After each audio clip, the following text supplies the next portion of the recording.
Race number 8 then, Class 3 contests for the final 3. We're back over the 1,000 metres, the last 3 races here on the programme, the second of the 5 furlong sprints, headed by Mr. Wealth, Manfred Mann, Alfred Chan off the inside gate, off the all-weather as well. Harmony Spirit first up since May, all for South. There was money for him on debut of the 1200 back in October.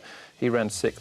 Divine Regulus makes his Hong Kong debut. 3 Beans was his name when he raced in Australia. Shadow Runner on debut at Happy Valley, only beat 1 home, drops from the 12 down to the 1,000 metres. Flying Genius has won twice over the 1,000 metres. The favourite here will be Joyful Fortune, though, up in class after bolting up in July as a 1.8 favourite, won by 4 3/4 lengths. Sparkling Night ran second last time out for Baltic Success after winning by 5 lengths on his previous start. Harmony Spirits, Divine Regulus and Good Luck Charm, Tom, are the horses that have been up at Chung Fa.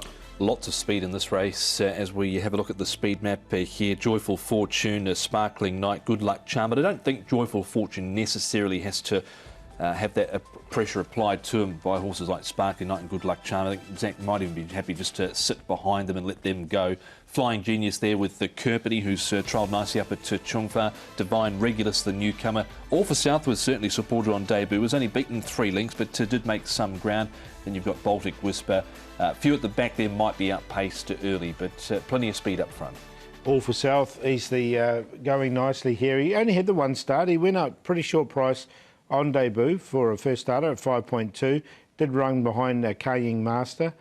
He's come on from that, so nice for him. Here's Joyful Fortune. He looks really good. Every taxi driver in Hong Kong will be telling you to back this one. He's under a good hold. He's pretty short, 1.3, but you don't need to be Einstein to work that out. He's the next one. And then Sparkling Night, I think he's the biggest danger, actually. He goes nicely here with Joe Moreira aboard, and nice piece of work from him. And he's drawn ideally in 13. So if there is a danger, the favourite will be him. All right, Zach Pert will be riding the favourite. We'll hear from Zach in a moment. Let's start off, though, with Sparkling Night, Flying Genius and Baltic Whisper. This is last time out with Baltic Success actually winning the race, Tom. He did. Now, Sparkling Night, he read when the gates opened, ended up midfield and rallied late. It was a nice run from him. He's dropped 15 pounds since then, but has the benefit of the outside rail from gate number 13 with Joe Moreira. Thought he stayed on nice at the end, Paul, did Sparkling Night.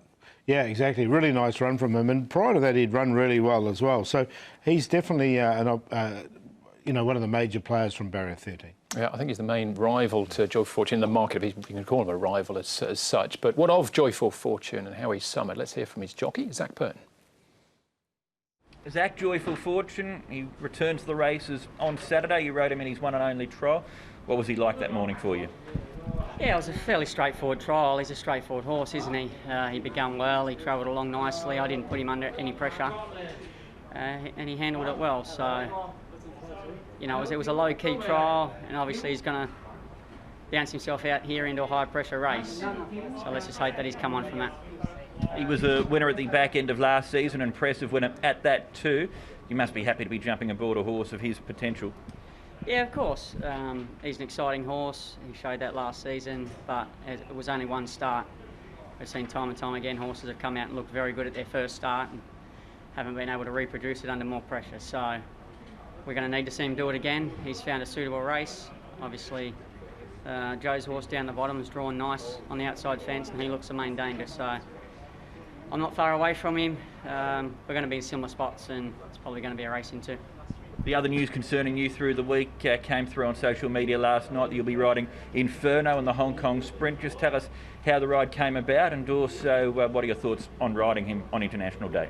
Well, he's obviously got a good record in Singapore. He was an impressive last start, and I reached out to Cliff to see if he'd be interested in coming, and he's of the same opinion as me. We're not sure if he's going to measure up to the horses here in Hong Kong, but he can't do any more than what he's been doing in Singapore, and he struck a fairly weak year, obviously, apart from a couple of horses. The rest of them look like they probably need to take a step, so it's a year where you can probably take a chance, and I'm taking a chance by taking the ride on him, and let's hope he can come here and do well for Singapore and roll the big boys in Hong Kong.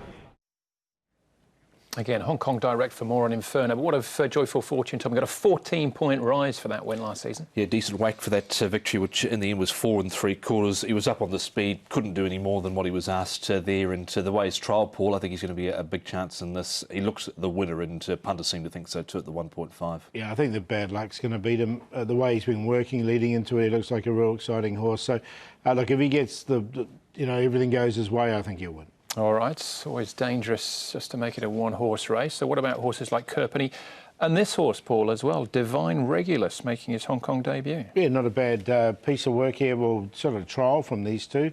Look, I think Kerpenny's really thrived up up there at Chung Fa. He did show some ability on the track here in Hong Kong before he went to the races. He's now with Casper Found, so he could be one at a place price, this horse. I think he went really nicely. I think he was going better than the winner in this trial. Yeah, 2 seconds in the trials up there at Chung Fa. The other second was behind a rival in this race as well, the Good Luck Charm up there. He's had surgery on a right carpus on speed, but looked okay, I thought, in that recent barrier trial. And outside the sort of top 2, I thought he might be next best. What about this horse then, Tom? Pianillo, who was last when we saw him in his only run back in May, but he's possibly improved, has he? He's gelded, he's dropped 37 pounds. He's had a right hock issue that he's had surgery for, but closed off well in this trial in behind Harmony and Blessed, who was late scratched at Happy Valley the other day. But there was nothing wrong with the trial, but happy to watch, Paul. Yeah, definitely happy to watch. You'll see, I think this might be a stepping stone to something else, so we'll just see with him. OK, Joyful Fortune, 2's on favourite, Paul, for his return, though. Yeah, I think there's an obvious Quinella in this race. It's him to beat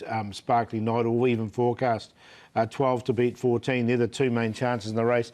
Kerpenny seems to be going really well up at Chung Fa, and I'm going to throw Baby in it. He's over 50 to 1. Now, he's never raced down the straight 1,000, but he's trialled really well down it before. We know he's a speedster because he's won those races at Happy Valley. So we'll give him a chance at a massive price. But look, it's all about the 12 to beat 14 for me. Likewise, 12 on top, Joyful Fortune. He's certainly the horse to beat. If you're looking for forecasts, maybe a Sparkling Night, the other obvious one outside of the rest of the field.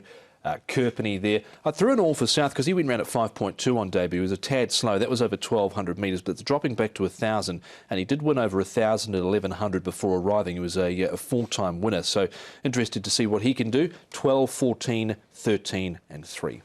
12 and 14 you can probably find yourself. Of the rest of them, some horses at big prices. I think Divine Regulus could run a race as well, but Joyful Fortune, the one to beat.